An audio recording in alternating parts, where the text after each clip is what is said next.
소중한 나.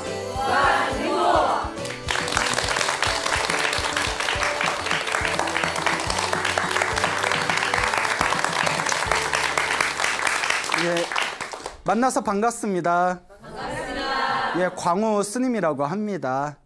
날씨가 많이 덥습니다. 그렇죠? 네. 그래서 날씨도 덥고 해서 오늘은 난랑 특집을 준비했습니다. 그래서 귀신 이야기를 한번 해볼까 합니다. 여러분, 귀신 있을까요? 없을까요? 있어요. 있어요? 네. 또 뭐 다 또 없다고 생각하는 분들도 계실 거고요. 저도 솔직히 말씀드리면 저는 귀신을 한 번도 본 적이 없습니다. 그리고 보고 싶지도 않고요. 예, 여러분 귀신 보고 싶은 분 있으세요? 예, 그렇죠. 당연히 없겠죠.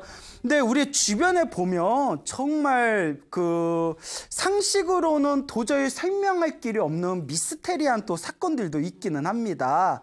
그래서 저도 귀신을 본 적도 없고 보고 싶지도 않고 뭐 과거에는 귀신을 딱히 믿지도 않았지만 저도 또 이렇게 주변에 일어나는 어떤 신비스러운 어떤 상황이나 또 다른 어떤 스님들의 이야기를 들으면서 또 누군가의 경험담을 들으면서 아, 없다고 말하기도 힘들겠구나 또 그런 어떤 생각이 들 때도 있고 또 우리 불교에서는 또 돌아가신 분들을 우리가 영가라고 부릅니다. 들어보셨죠? 네. 그래서 돌아가신 어떤 죽은 혼령을 영가라고 부르는데 또 실제로 영가들을 위해서 제사를 지내서 또 좋은 곳으로 천도시키는 의식이 실제로 있지 않습니까? 네. 그렇기 때문에 우리가 귀신을 본 적도 없고 영가라는 존재를 우리가 손으로 만져본 적도 없지만 또 우리가 보지 못했다 해서 없다고 말하기도 좀 애매할 것이다 라는 그런 생각을 해봅니다. 제가 군대에 있을 때 실제로 겪었던 일입니다. 제가 귀신 이야기를 하나 해드릴 텐데요. 그 군대에 있을 때 실제로 제가 겪었던 일인데 제가 고등학교를 졸업하고 출가를 했습니다. 좀 빨리 출가를 했죠. 너무 빨리 출가한 것 같아요. 예. 예, 뭐가 좋아서 그래 빨리 출가했는지 고등학교 졸업하고 출가를 하고 이제 스님이지만 대한민국 국민인 이상 국방의 의무가 있습니다. 그래서 출가를 하고 이제 좀 몇 년 지나서 제가 이제 군대 입대를 하게 됩니다. 간혹 스님도 군대 가요? 이런 얘기 하시는데 뭐 스님은 뭐 주민등록증 없나요? 군대 가야죠. 군대에 갔는데 제가 이제 사병으로 생활을 했어요. 그리고 강원도에 있는 그 부대에서 군 생활을 했는데 강원도에 있는 군부대에는 군법당에서 군종병을 했습니다. 이제 군법당을 관리하는 그런 활동을 했는데요. 그러니까 이제 스님이었으니까 자연스럽게 이제 군법당 관리하는 군종병이 되었죠. 이제 군종병으로 이렇게 생활을 하고 있었는데 저희 군법당을 관리해 주시는 원사님이 계셨어요. 그 뭐 군대 갔다 오신 분들은 원사라는 계급 아시죠? 근데 이제 우리 여성분들은 잘 모르실 것 같은데 무조건 예 하고 보내요. 예? 가만히 보면 습관이야, 습관. 자, 원사님이라고 굉장히 높은 부사관에서 굉장히 가장 높은 계급이 있습니다. 이 원사님께서 그 불심이 깊으시고 법당의 일을 항상 솔선수범해 주시고 그리고 법당 일을 아주 크고 작은 대소사를 챙겨주시던 원사님이 계셨는데 어느 날이었어요. 오전에 원사님께서 불이 나게 법당에 오시더니 저를 급하게 찾으시더라고요. 그래서 왜 그러십니까 원사님? 딱 이랬더니 어제 난리가 났다는 거예요. 왜 그러십니까? 했더니 당신이 따님이 있는데 당신 딸이 서울에서 직장 생활을 합니다. 서울에서 직장 생활을 하다가 이제 휴일이 돼가지고 저녁에 퇴근을 해서 남자친구랑 함께 이제 뭐 내일 모레 며칠 휴일을 잡아놓고 밤늦게 강원도로 이렇게 오고 있는 길이었대요. 남자친구랑 이제 부모님한테 소개도 할 겸. 근데 남자친구하고 같이 이제 강원도로 늦은 밤에 올라오는 길이었는데 이제 길에 오고 있는데 그 타고 오던 차가 얼마 전에 새로 구입한 중고차였대요. 중고차였는데 이러다 중고차가 떨어질까 걱정이네요.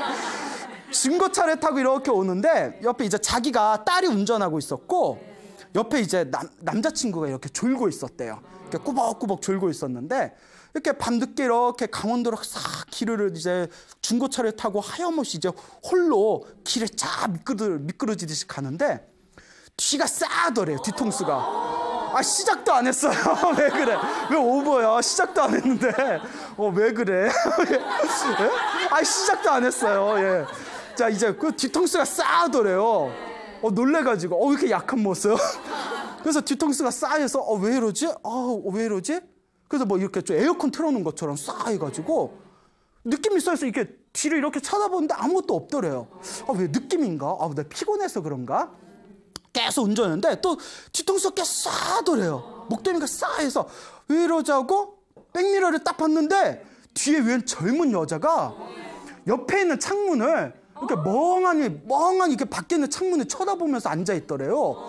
놀래가지고 여러분들 같으면 그냥 급정거했을 거 아니에요. 그래도 군인의 딸이잖아요. 딱 침착하게 뒤를 싹 쳐다봤대요. 아무것도 없더래요. 또 운전을 하다가 얼마나 막 심장이 막 벌렁벌렁거리는 거죠. 뭐 대단해요. 근데 역시 유전자가 중요해요. 유전자가 군인의 딸이잖아요.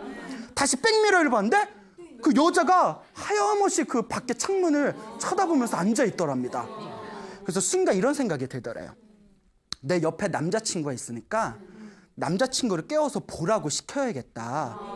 남자친구 눈엔 안 보이고 내 눈에만 보면 내가 지금 굉장히 피곤해서 내가 뭔가 착각을 하거나 내가 무언가 좀 정신적으로 문제가 있나 보다.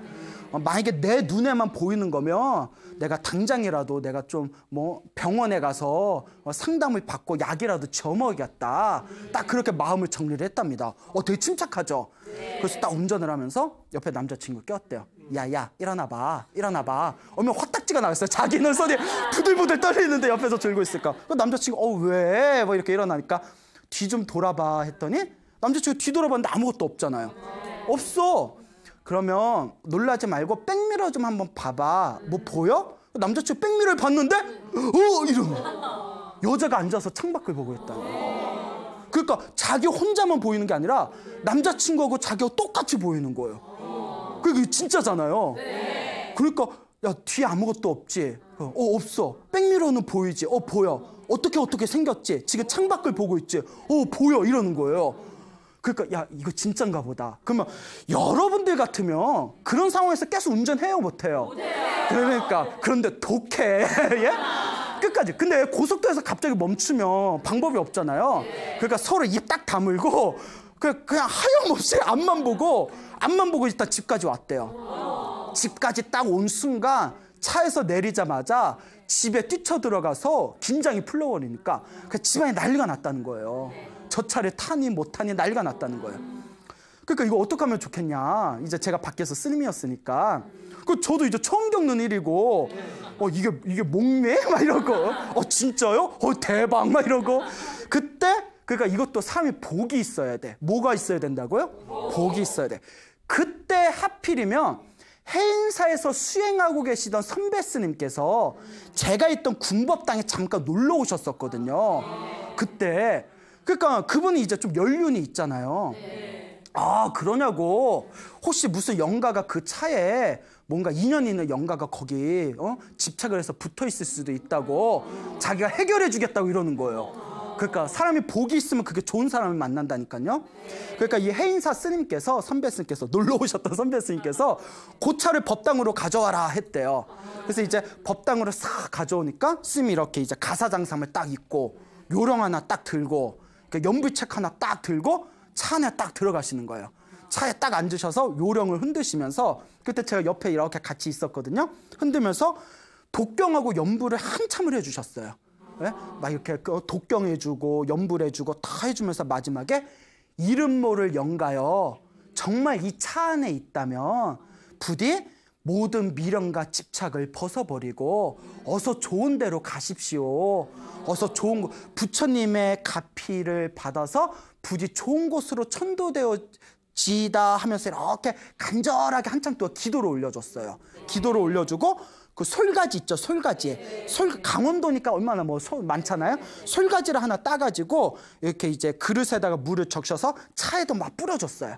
차에도 촥촥 이렇게. 그래서 내가 스님한테 스님 이거 하는 거예요 하니까 아니야 그냥 보여주려고 하는 거야 막 이러면서 그러면서 너무 솔직한가? 그래서 이거 솔가지 물을 촥 뿌린 뒤에 그러면서 이제 다 됐다고 하면서 그 스님이 그때 금강경 테이프를 가지고 계셨어요. 요새 테이프 같은 거 잘 안 듣죠? 네. 그때 제가 군대 때니까 한 15년 전이었으니까 그때 금강경이라는 금강경 그 독경 테이프를 당신이 가지고 있는 걸 딱 꺼내가지고 그 원사님한테 주면서 차 운전할 때 무서우면 요걸 운전할 때마다 항상 틀어놓으라고. 요 금강경, 독경이 들리는 곳에는 절대 귀신들이 얼씬거릴 수가 없다고.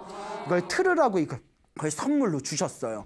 그러니까 일단 마음이나마 이제 편안해지잖아요. 그래서 원사님이 아유 고맙다고 했는데 나중에 제가 그 안부를 여쭤보니까 그 차에서 우리가 독경해드리고 염불해드린 그 이후로 그 여자의 모습이 다시는 나타났다 나타나지 않았다. 예, 나타나지 않았다라고 합니다. 예, 이런 거 보면 정말 없다고도 말 못하겠죠.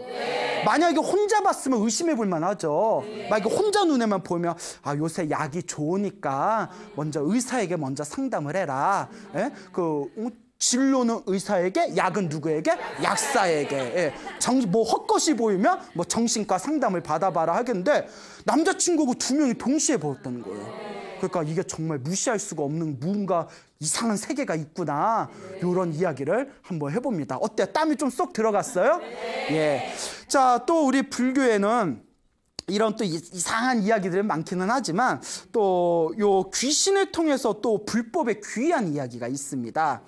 그 예전에 대만에 몇십 년 전에 주씨성을 가진 거사님이 있었어요. 성이 주씨였는데 그래서 주거사님이라고 부르죠.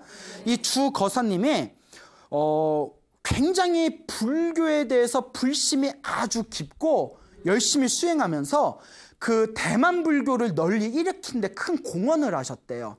그래서 대만의 어떤 그 당시 미약했던 불교의 세력을 크게 일으켜서 대만 불교를 또 사람들에게 널리 전하는데 굉장히 노력을 많이 하셨던 이 거사님이 한 분 계셨는데 어떤 사람이 이 거사님에게 이 주씨성을 가진 주 거사님에게 질문을 던졌답니다.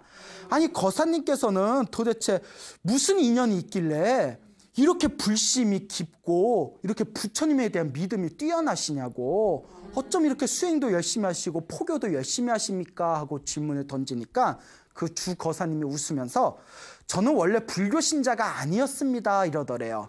저는 원래 불교 신자가 아니고 불자가 아니었습니다. 그런데 제가 불교 신자가 된 이유가 따로 있습니다. 그러니까 그거 좀 이야기해 주세요. 어떻게 해서 불자가 되신 겁니까? 하니까 이 주 거사님이 웃으면서 그럼 잘 들어보십시오. listen 뭐 이러면서 자 그러니까 이 거사님이 하신 얘기가 당신이 젊었을 적에 종교를 안 믿었대요. 종교 같은 걸 안 믿었는데 당신이 젊었을 적에 어디 친구 집에 가서 친구 집에서 한참 동안 놀았답니다. 한참 동안 놀았다가 해가 지고 이제 날이 조금 늦은 밤이 되었을 때 친구 집에 나와서 이제 집으로 향하고 있었는데 친구 집에서 자기 집으로 가려면 그 큰 산을 하나 넘어야 됐대요. 산을 하나 넘어야 되기 때문에 이렇게 산길을 걷고 있는데 산길 여러분 혼자서 걸어가 본 적 있으세요? 그래요? 예, 그래요. 예. 그냥 걷지 마세요, 그러면. 예, 무서우면. 혼자 근데 이렇게 혼자, 저도 산에 있을 때 혼자 길 이렇게 걸으면, 정말 좀 싸하거든요. 그러니까 이제 산길을 이렇게 걷는데, 산길을 이렇게 걷는데 앞에 웬 여자가 이렇게 길을 걷고 있더래요. 여자가, 이야기 아직 시작도 안 했어요. 예, 자, 산길을 이제 여자가 싹 걷고 있는데, 아니, 왜 늦은 야밤에, 웬 처녀가 저렇게 위험하게 혼자 길을 걸어? 이런 생각이 들더랍니다. 그러니까 자기는 이렇게 걷고 있고 여자는 앞에 이렇게 가고 있는데 가는데 느낌이 이상하더래요. 뭐지? 느낌이 이상해서 이렇게 눈을 부비고 이렇게 뭐지 하고 자세히 봤는데 발이 없더래요. 네? 그 주거사님이 하시는 얘기가 그 앞에 있는 여자가 발이 없더래요. 그냥 보통 여자하고 뒷모습이 똑같아서 걷는 게 그냥 똑같이 걸어서 의심조차 안 하고 이상하다 뭐가 이상하지 봤더니 발이 없는 상태에서 허공을 걷고 있더래요. 순간 내가 친구하고 술을 마셔서 내가 헛것을 봤나 내가 꿈을 꾸나 얼마나 놀랐겠어요. 볼을 꼬집고 눈을 비비고 아무리 봐도 발 없는 여자가 허공 위를 이렇게 걸어가고 있더래요. 그때 여자가 싹 쳐다봤으면 심장이라도 멎었을 텐데 자기는 신경도 안 쓰고 그냥 계속 앞만 보고 가더래요. 순간 자기가 어떻게 집에 왔는지 기억도 안 난대요. 어떻게 왔는지 집에다 이제 기억도 안 나는데 그때 이분이 정신 차리고 문득 이런 생각을 했답니다. 내가 본 게 분명히 귀신이 맞다. 몇 번을 눈을 비비고 보고 또 봤는데도 발 없는 귀신이 그냥 허공을 이렇게 걸어가고 있는 걸 본 거예요. 순간 무슨 생각을 했냐면 이게 중요한 겁니다. 귀신이 정말 있으면 부처님, 보살님도 정말 있겠구나 라는 생각이 들더래요. 여태껏은 사람들이 절에 가서 부처님 도와주세요, 관세음보살님 도와주세요, 그걸 보면 믿질 않았는데 귀신이 있으면 누구도 있겠구나, 불보살님도 있겠구나, 귀신이 있으니까 관세음보살님도 있겠구나 하는 생각이 확신이 딱 들더랍니다. 그 뒤로 자기가 불법에 귀의하고 시극한 마음으로 이제 부처님께 기도하고 공부하고 수행을 하면서 자기의 불심이 이렇게 깊어졌다라는 이야기를 하셨다고 합니다. 그래서 우리 불교에서는 세상에서 가장 훌륭한 스승은 부처님의 가르침으로 인도해 준 분이 가장 훌륭한 스승이라고 합니다. 그러니까 그 주거사님한테는 그 귀신이 뭐가 되겠어요? 스승이 되는 겁니다. 그 귀신을 못 만났더라면 자기가 불법을 만났다 못 만났다? 못 만났다. 어쨌거나 그 귀신을 만나가지고 귀신이 있으니까 뭐도 있구나, 불보살님도 있구나 라는 확신이 들어서 불법에 귀의해서 이렇게 복과 선업과 공덕을 짓는 불자의 삶을 살아가게 되었으니 산길에서 만난 그 귀신이 나의 스승이었다, 그런 이야기를 하더랍니다. 이게 바로 귀신을 만나서 불법에 귀의하게 된 어느 거사님의 재미난 이야기가 되겠습니다. 여러분, 이제 우리 주변에 보면 빙의라는 이야기가 있어요. 들어보셨죠? 뭐 귀신한테 씌우면 뭐 빙의가 됐다, 뭐 귀신한테 뭐 접신됐다, 뭐 이런 표현 쓰지 않습니까? 그래서 뭐 무당들은 신병이 있다, 그래서 뭐 빙의, 뭐 접신 이런 표현을 쓰는데 실제로 절에서도 뭐 그런 빙의라든가 접신 때문에 가끔 상담받으러 오시는 분들이 제법 돼요. 그러면 뭐 저희들은 이제 기도를 많이 하셔라, 그것도 다 내 업보니까 기도를 많이 하셔야 된다, 이렇게 상담을 드리는데 어느 불자님이 직접 겪으셨던 경험담입니다. 어느 노보살님이 계셨는데 초등학교 교사 출신이세요. 그래서 평생을 교사로 사시다가 정년퇴임을 하신 불심이 깊으신 그런 보살님이 한 분 계셨는데, 이분이 당신이 젊었을 적에 빙의가 된 적이 있었대요. 접신이 된 적이 있었대요. 그러니까 이제 빙의가 돼가지고 몸도 마음도 완전히 피폐해지고 얼굴도 완전히 새까맣게 타버리고 눈빛도 변해버리고 너무나 힘들고 괴롭더래요. 그러니까 이건 안 걸려본 사람은 몰라요. 뭐 또 걸려보고 싶지도 않고, 예. 그러니까 주변에서는 사람들이 자기가 큰 병이 걸린 줄 알고 엄청 걱정을 하는데 이게 창피해서 말도 못 하겠더래요. 네, 이분이 이제 고민을 하게 됩니다. 근데 여러분, 중요한 게 이런 어떤 영적인 문제를 닥쳤을 때는 스승을 잘 만나야 돼요. 누구를 잘 만나야 된다? 스승을 잘 만나야 돼. 이런 희한한 병에 걸렸을 때 잘못하다 사이비를 만나게 되면 재산도 날아가고, 몸도 날아가고, 마음도 완전히 날아가고, 그러니까 정법을 만나야 됩니다. 그러니까 이분이 고민하다가 이거 빙의 현상 때문에 사람들한테 창피해서 말은 할 수 없고 고민하다가 누가 추천을 해가지고 어느 큰 스님, 기도를 많이 하셨다는 큰 스님을 만나게 됩니다. 근데 다행히 이 보살님이 좋은 스님을 만난 거예요. 그러니까 이 큰 스님이 이렇게 딱 보더니 21일 동안, 37은 20일, 21일 동안 하루에 지장보살을 1000번씩 연불 해라 라고 시켰대요. 지장보살. 불교선 지장보살이 지옥에 있는 중생을 제도하는 분이 지장보살이라고 하거든요. 그러니까 하루에 1000번씩 21일 동안 지장보살을 연불했대요. 지장보살. 21일 동안 하라는 대로 다 한 뒤에 아무런 효과가 없더래요. 그래서 다시 큰 스님을 찾아갔대요. 그 큰 스님이 딱 이렇게 보더니 그러면 이제부터 내가 숙제를 내줄 테니까 내가 하라는 대로 해야 된다 하면서 뭐라고 하냐면 아까 지장보살을 하루에 1000번씩 연불하라고 했잖아요. 네.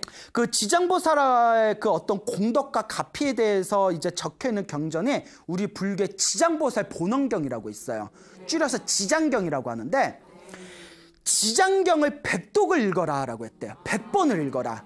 그게 한 번 읽는데 2-3시간 걸리거든요. 이제 한글로 읽어야 뜻이 이해가 되죠. 그래서 한글로 그걸 이제 매일매일 읽을 때 100번을 읽고 100번을 읽을 때마다 천도제를 지내라.